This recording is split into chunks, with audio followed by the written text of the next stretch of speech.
நாங்கள் சொல்லுகிற போதே ஏற்க மறுத்தார். ஆனால்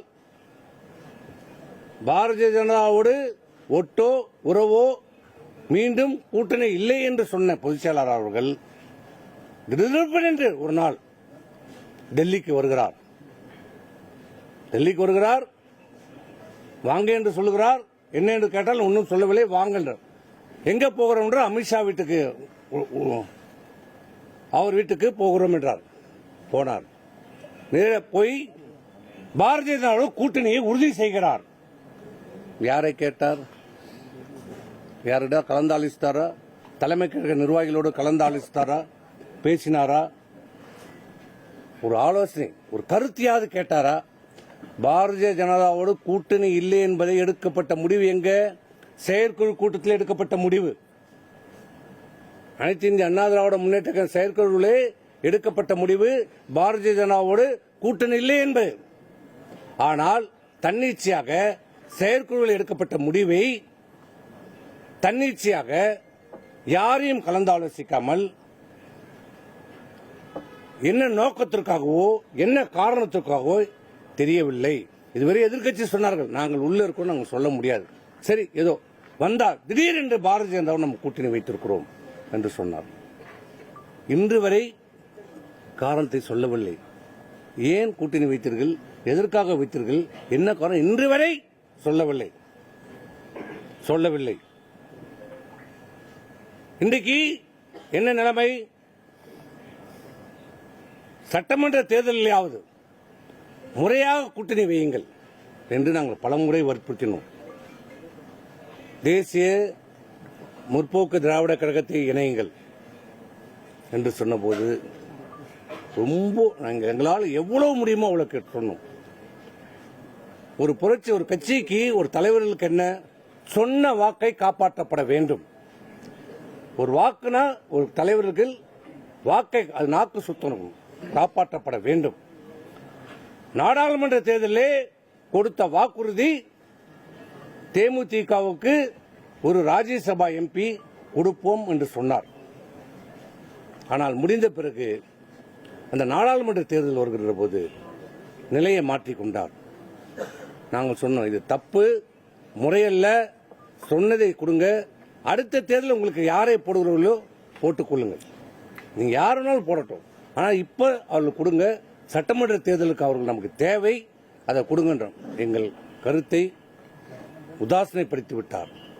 அவர் கொடுத்த வாக்கையும் காப்பாற்றவில்லை. அதனால் அவர்கள் எங்கள் மீது மிக வருத்தம். அந்த வருத்தம் கடைசி வரைக்கும் அவர்கள் கூட்டணி வெளியேறுவதற்கான காரணமாக அமைந்து விட்டது. அப்போதும் அவர்கள் வந்தார்கள்.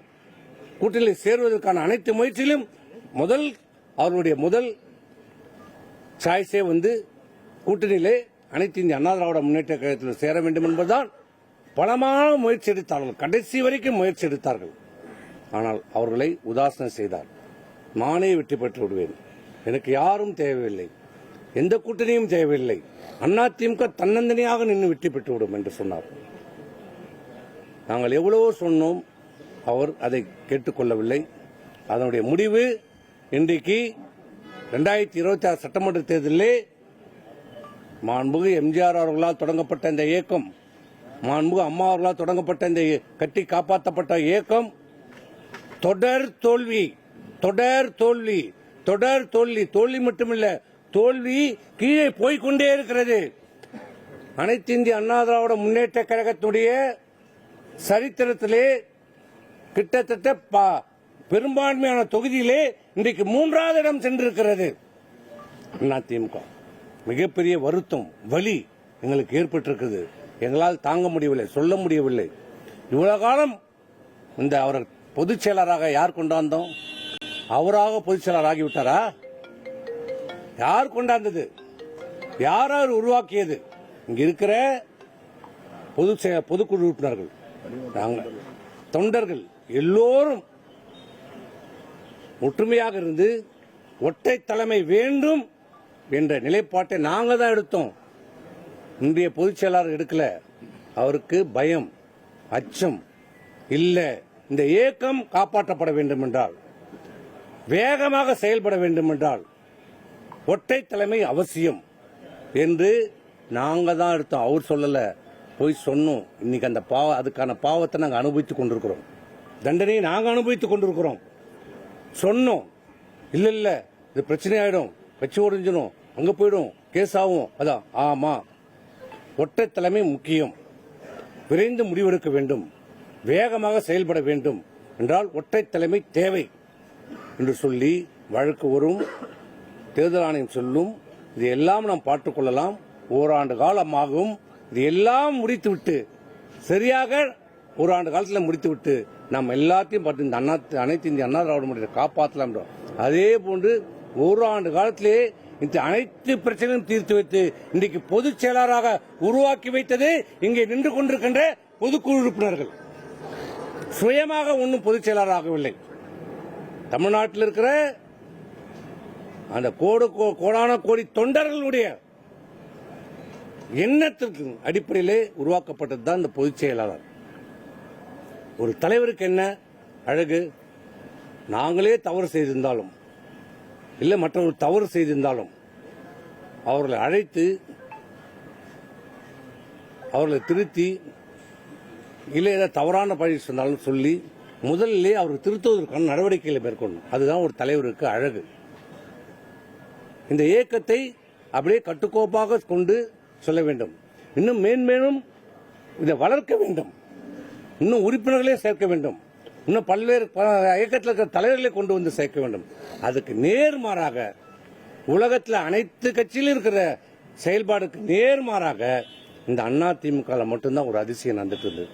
இவர் பொதுச் செயலாளராக பொறுப்பேற்ற இந்த 4 ஆண்டு காலத்திலே அவர் செய்திருக்கிற ஒரே பணி, சிறப்பான பணி, நல்ல பணி, நீக்குவது நீக்குவது நீக்குவது நீக்குவது நீக்குவது.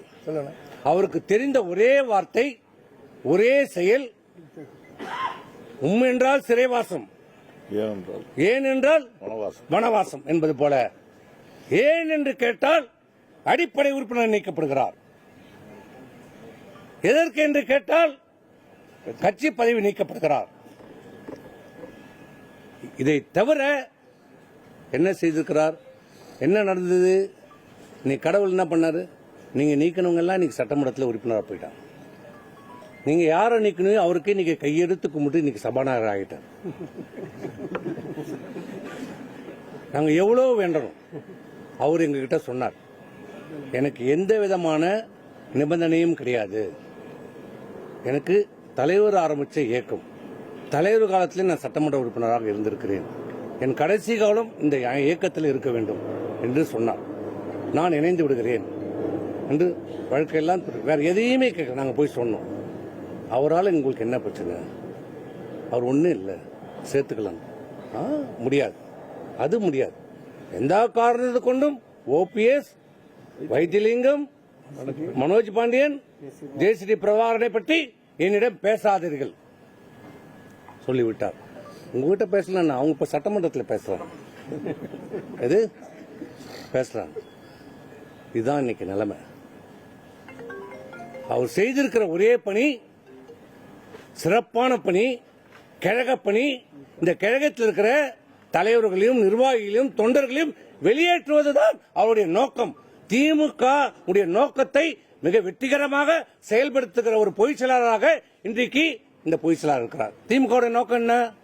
அண்ணா திமுகவை அழிக்க வேண்டும், ஒழிக்க வேண்டும், பலவீனமடை செய்ய வேண்டும். இதுதான் நோக்கம். இப்ப அவர் என்ன செய்து கொண்டிருக்கிறார்? பொதுச் செயலாளர் தேர்தலுக்கு தேர்தல், தேர்தலுக்கு தேர்தல், அனைத்து அண்ணா திராவிட முன்னேற்ற கழகம் பலவீனமடை செய்து கொண்டிருக்கிறார். அதை புரிந்து கொள்ள மறுக்கிறார். சொன்னாலும் கேட்க மறுக்கிறார். எனக்கு தெரியும், எனக்கு தெரியும், எனக்கு தெரியும், நீங்கள் போங்க என்று சொல்லுகிறார். இன்றைக்கு என்ன செய்திருக்கிறார்? மீண்டும் அவர் பணியை துவக்கி இருக்கிறார். தேர்தலுக்காக விடுமுறை விடப்பட்ட பணியை, அவர் கழக பணியை இன்றைக்கு தொடங்கி இருக்கிறார். இன்றைக்கு நீக்கம் எத்தனை பேர்? 26 பேர் எங்களை நீக்கி இருக்கிறார். இந்திய செய்தி இந்த நிமிடம் வரை 26 பேரை நீக்கி இருக்கிறார். 8 மணி நிலவரப்படி நான் கேட்கிறேன், இந்தியாவிலே எந்த இயக்கத்திலேயாவது எந்த கட்சியிலேயாவது இப்படி ஒரு பெரும்பகுதியான நிர்வாகிகளை நீக்கியதாக நீங்க பார்த்திருக்கிறீர்களா? கேள்விப்பட்டிருக்கீங்களா? பிரிந்து சென்றிருப்பார்கள். நீக்கியதாக அறிவித்திருக்கிறார். இவருக்கு யார் அந்த அதிகாரத்தை கொடுத்தது? இவருக்கு எங்கிருந்து அந்த அதிகாரம் வருகிறது? எல்லோரும் இவர் கழகத்துடைய துணை பொதுச் செயலாளர், இவருடைய கழகத்துடைய தலைமை நிலைய செயலாளர், நாங்கள் எல்லாம் அமைப்பு செயலாளர், மாவட்ட கழக செயலாளர்கள், சட்டமன்ற உறுப்பினர்களாக இருக்கோம். எங்களை நீக்குவதற்கு பொதுச் செயலாளருக்கு என்ன அதிகாரம் இருக்கிறது? எங்களிடம் விளக்கம் கேட்கப்பட்டதா? இல்ல காரணம் அந்த நீக்கப்பட்டிருக்கிற பட்டியலில் காரணம் சொல்லப்பட்டிருக்கிறதா? இந்த காரணத்துக்காக இந்த இதுக்காக நீக்கணும் என்று சொல்லப்படுறதா? இது எப்படி சொல்லும்? எந்த விதத்திலையும் செல்லாது. அவர் நீக்கிய அந்த பத்திரிகை வட கட்டுறதுக்கு கூட உதவாது. இது எதற்கும் செல்லாது. எதற்கும் அது செல்லாது. எந்த விதத்திலும் அது செல்லாது.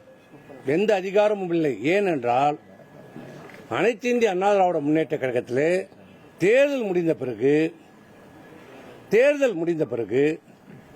அனைத்து இந்திய அண்ணா திராவிட முன்னேற்ற கழகம் மிகப்பெரிய ஒரு தோல்வி, 3வது இடத்துக்கு சென்றிருக்கிறது. தொண்டருடைய உழைப்பு, அதிமுக தொண்டர்களுடைய உழைப்பு, வேர்வை, ரத்தம் அனைத்தும் இன்றைக்கு இவர்கள் எடுத்த தவறான முறை, தவறான தேர்தலுடைய நடவடிக்கை, கூட்டணி அமைப்பதிலே ஏற்பட்ட தவறுகள் இன்னைக்கு அதிமுக தொண்டர்களுடைய உழைப்பு வீணாயிருக்கிறது, வீணடிக்கப்பட்டிருக்கிறது. அது மட்டுமில்ல, யாரை எதிர்த்து நாங்கள் போராடினோமோ, யாரை எதிர்த்து நாங்கள் அரசியல் செய்தோமோ, இன்றைக்கு நீங்கள் பதவி சுகம் அனைத்திருக்கிறீர்களே, சட்டமன்ற உறுப்பினராக, நாடாளுமன்ற உறுப்பினராக, அமைச்சர்களாக, பொதுச் செயலாளராக, முதலமைச்சராக இருந்தால் அதுக்கு யார் காரணம்? யாரை எதிர்த்து நீங்கள் அமைச்சரானீர்கள், சட்டமன்ற உறுப்பினர் ஆனீர்கள்? யாரை எதிர்த்து நீங்கள் முதலமைச்சர் ஆனீர்கள்? யாரை எதிர்த்து உங்களுக்காக பொதுச் செயலாளர் பதவி கொடுக்கப்பட்டது? திமுக அப்புறப்படுத்தப்பட வேண்டும் என்ற ஒரே எண்ணம் கோடான கோடி அனைத்து இந்திய அண்ணா திராவிட முன்னேற்ற தொண்டருடைய பிரதிபலிப்பாக தான் உங்களை உட்கார வச்சிருக்கிறோம். அப்படிப்பட்ட அந்த அடிப்படை கொள்கை திமுகவோட எதிர்ப்பிலே பிறந்தவர்கள் தான். இந்த நெருப்பில் நேர்களே, திரு சி.வி. சண்முகம் அவர்கள் மீண்டும் ஆவேசமாக செய்தியாளர்களை சந்திப்பதை பார்க்கிறோம். அவருடைய கட்சி பதவி உட்பட அங்கு அவருக்கு சுற்றி நிற்கக்கூடிய எல்லாருடைய கட்சி பதவிகளும் மாவட்ட செயலாளர் பதவிகளும் பறிக்கப்பட்டிருக்கிறது. இபிஎஸ் அவர்கள் நடவடிக்கை எடுத்ததை அடுத்து மிக கடுமையான விமர்சனங்களை வைத்து மீண்டும் செய்தியாளர்களை சந்தித்து வருகின்றார். இனி செல்லும் இடமெல்லாம் செய்தி. தந்தை டிவியின் வாட்ஸ்அப் சேனலை ஃபாலோ பண்ணினா செல்லருக்கும் இடமெல்லாம் செய்தி. இதோ QR கோட் இப்பவே ஸ்கேன் பண்ணுங்க, ஃபாலோ பண்ணுங்க.